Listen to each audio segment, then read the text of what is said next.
Good morning, student. In this video lecture, we are starting with application of microorganism in biofertilizer. These biofertilizer are the organic chemical compounds which increase the nutrient quality of the soil.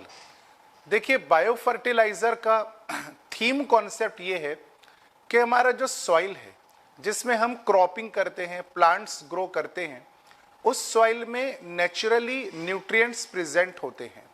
लेकिन जैसे जैसे plant उस soil में grow करता है, nutrient soil से plant body में transfer हो जाते हैं। कई मर्तबा हम लोग क्रॉपिंग करते हैं season by season. It means that quantity of the nutrient get slowly decreases from the soil. तो एक वक्त ऐसा आ जाएगा कि सॉइल से धीरे धीरे धीरे करके सारे न्यूट्रिएंट लॉस हो जाएंगे, क्योंकि न्यूट्रिएंट को प्लांट्स ने अपने अंदर एब्जॉर्ब कर चुका है। अगर सॉइल से न्यूट्रिएंट खत्म हो गए तो हमारा सॉइल स्टेराइल सॉइल बन जाएगा। स्टेराइल यानी कि बंजर सॉइल, जिस पर खेती नहीं की जा सकती है, प्लांट ग्रो नहीं किए जा सकते हैं। इस पर साइंटिस्ट लोगों ने भी बहुत सोचा, फार्मर्स जो हैं उन्होंने भी बहुत सोचा, तब वो कंक्लूजन पर पहुंचे कि हर क्रॉपिंग के रोटेशन के बाद में हमने करना ये चाहिए कि कुछ ऐसे कंपाउंड सॉइल में ऐड किए जाएं जिनकी वजह से सॉइल का न्यूट्रिएंट क्वालिटी मेंटेन रहे, बल्कि सॉइल में न्यूट्रिएंट का और ज्यादा एडिशन हो। वो ऑर्गेनिक कंपाउंड जिनको हम सॉइल में ऐड करेंगे न्यूट्रिएंट की क्वांटिटी इंक्रीज करने के लिए, तो that organic compound are called as fertilizer, only fertilizer. अभी फर्टिलाइजर की दो टाइप्स हैं। कुछ फर्टिलाइजर केमिकल होते हैं, इंडस्ट्री में सिंथेसाइज किए हुए, फॉर एग्जांपल यूरिया, ये कॉमन फर्टिलाइजर है। Second category is biological fertiliser. Biofertiliser नहीं, biological means the fertiliser which are related to the living organism. फिर ये बायोलॉजिकल फर्टिलाइजर में दो टाइप्स आती हैं। Let me draw the flow chart. Fertiliser,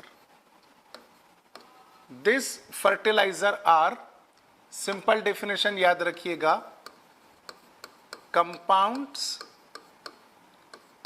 that increase or maintain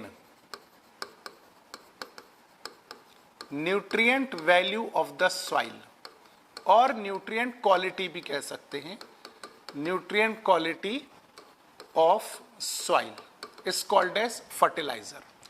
Now fertilizers are classified into two categories: chemical fertilizers, they are synthetic fertilizer, and second category is biological fertilizer. These biological fertilizers are related with living beings or related with organisms. देखिए biological fertiliser को फिर से हम लोग दो category में divide कर सकते हैं। First one is manure. Manure का मतलब होता है खाद। जैसा कई लोग अपने खेत में गोबर जमा करके ऐड करते हैं, वो एक बहुत अच्छा फर्टिलाइजर माना जाता है।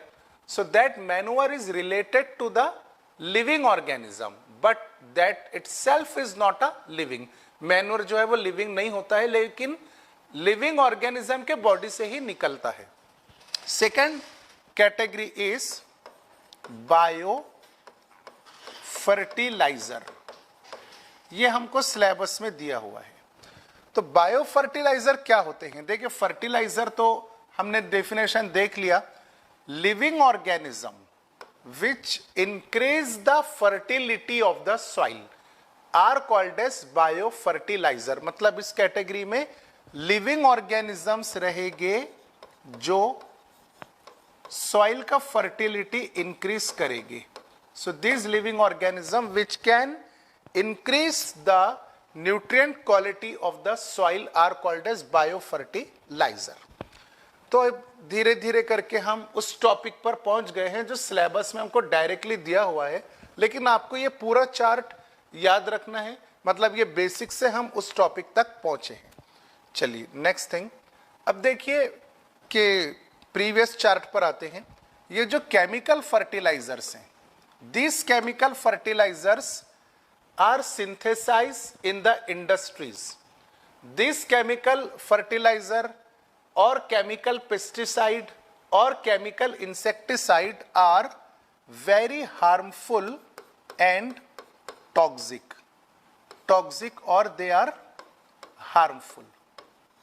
क्या होता है कि जब आप अपने क्रॉप पर केमिकल फर्टिलाइजर्स का स्प्रे करते हैं तो आपके फार्मलैंड में यानी आपकी खेती में जितने भी ऑर्गेनिजम्स हैं, ऑर्गेनिजम्स को नुकसान पहुंच सकता है. जैसा कि आपके क्रॉपलैंड में डोमेस्टिक एनिमल्स हैं, आपने बैल वगैरह या भैंस या बकरियां अपने खेत में पाल रखी हैं या पोल्ट्री फार्म है, तो ये टॉक्सिसिटी उन एनिमल्स के लिए बहुत ही ज़्यादा हानिकारक होती है, हार्मफुल होती है, पॉइजनस होती है. इवन जब कोई किसान खेत में जाएगा, उस खेत में जिसमें केमिकल फर्टिलाइजर का उपयोग किया गया है, तो उस किसान को भी टॉक्सिसिटी महसूस होगी और उसके बॉडी के अंदर भी पॉइजन इंटर हो सकते हैं. ये केमिकल फर्टिलाइजर ग्राउंड वाटर को भी पोल्यूट करते हैं, मतलब रेन से या वाटर से मिल करके जब ये केमिकल ग्राउंड लेवल के अंदर जाएंगे तो ग्राउंड वाटर का पोल्यूशन होगा. सॉइल का जो टेक्सचर है वो ये बिगाड़ देंगे. Chemical fertilizer flowers, fruit, even crop को भी नुकसान पहुंचा सकते हैं because they are poisonous in nature. तो फिर गवर्नमेंट ने किसान लोगों को सजेशन दी कि भाई आप लोग ये पॉइजन का कम से कम इस्तेमाल करें, या इस्तेमाल ना किए तो बहुत बेहतर है. इसकी जगह पर आप ऐसे फर्टिलाइजर्स यूज करें जिनकी वजह से पोल्यूशन नहीं होता है, बल्कि जो इन्वायरमेंट से फ्रेंडली बिहेवियर करते हैं. तो केमिकल फर्टिलाइजर को रिजेक्ट करके ऑर्गेनिक फार्मर्स ने बायो फर्टिलाइजर को अपनाया, मैन्योर को भी और बायो फर्टिलाइजर को भी. क्योंकि बायो फर्टिलाइजर से क्या होता है कि सॉइल का न्यूट्रिएंट क्वालिटी तो बढ़ेगा ही बढ़ेगा, इन्वायरमेंट को कोई नुकसान नहीं पहुंचेगा. ना डोमेस्टिक एनिमल को नुकसान पहुंच सकता है, ना ह्यूमंस को नुकसान पहुंच सकता है, और ना ही यूजफुल इंसेक्ट, पेस्ट जो पॉलिनेशन परफॉर्म करते हैं उनको कोई नुकसान नहीं पहुंच सकता है. ग्राउंड लेवल के अंदर जितने यूजफुल माइक्रो ऑर्गेनिज्म है उनको भी कोई हार्मनेस नहीं पहुंचेगा. तो कोर पॉइंट की बात यह है कि ऑर्गेनिक फार्मर्स ने आजकल बायो फर्टिलाइजर्स को यूज करना शुरू किया और केमिकल फर्टिलाइजर्स को रिजेक्ट करना शुरू किया. उसके रीजंस में ऑलरेडी आपके सामने रख चुका हूं. Now we are now going to discuss about more detail with bio fertilizer. Bio fertilizer. So these are the organisms which increase the fertility of soil. Eco-friendly and they cannot harm the environment. They could not cause the pollution. Biofertilizer में सबसे पहली category हम study करते हैं fungi. How this microorganism useful to increase the fertility of soil. These fungi are present below the soil. They are free living in nature. These fungi increase the tolerance property of the root. यानी कि for example ये soil surface है, यहाँ पर plant का root system है, यहाँ पर फंजाई. सॉइल में अगर कोई बैक्टीरिया है जो प्लांट को नुकसान पहुंचाना चाहते तो फंजाई उन बैक्टीरिया को रूट से दूर रखेगा, तो रूट का टॉलरेंस कैपेसिटी बढ़ जाएगा. They increase the tolerance capacity of the root.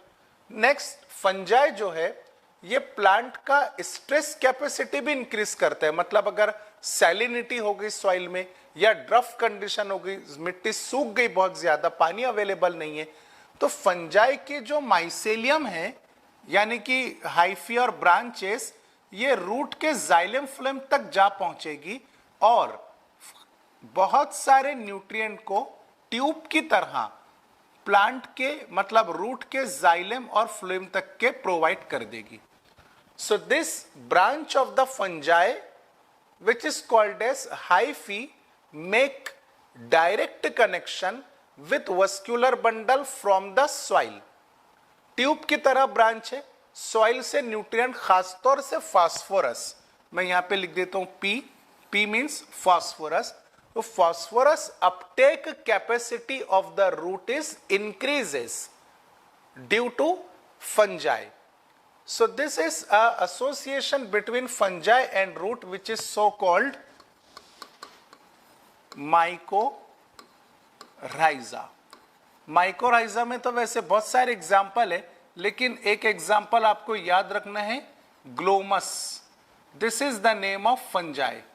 ये ग्लोमस फंजाई रूट के ऊपर कंप्लीटली वाउंड हो जाता है, इसके ब्रांचेस जाइलम फ्लेम तक जाती हैं और फास्फोरस, नाइट्रोजन, ये सारे कंपोनेंट रूट के जाइलम फ्लेम तक प्रोवाइड करेगी. फिर ये प्लांट उस फास्फोरस, नाइट्रोजन को वाटर अपटेक के थ्रू ऊपर कंडक्ट करना शुरू कर देगा. Second example in the bio fertilizer is blue green algae.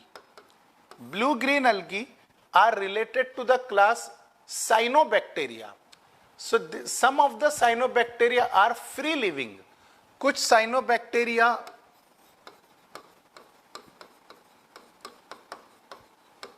Free living होते हैं और कुछ साइनोबैक्टीरिया सिम्बायोटिक होते हैं. सिम्बायोटिक. ओके, फ्री लिविंग के एग्जांपल्स बच्चों याद रखिए क्योंकि ये एग्जाम के अंदर पूछता है. Nostoc, anabaena and Oscillatoria.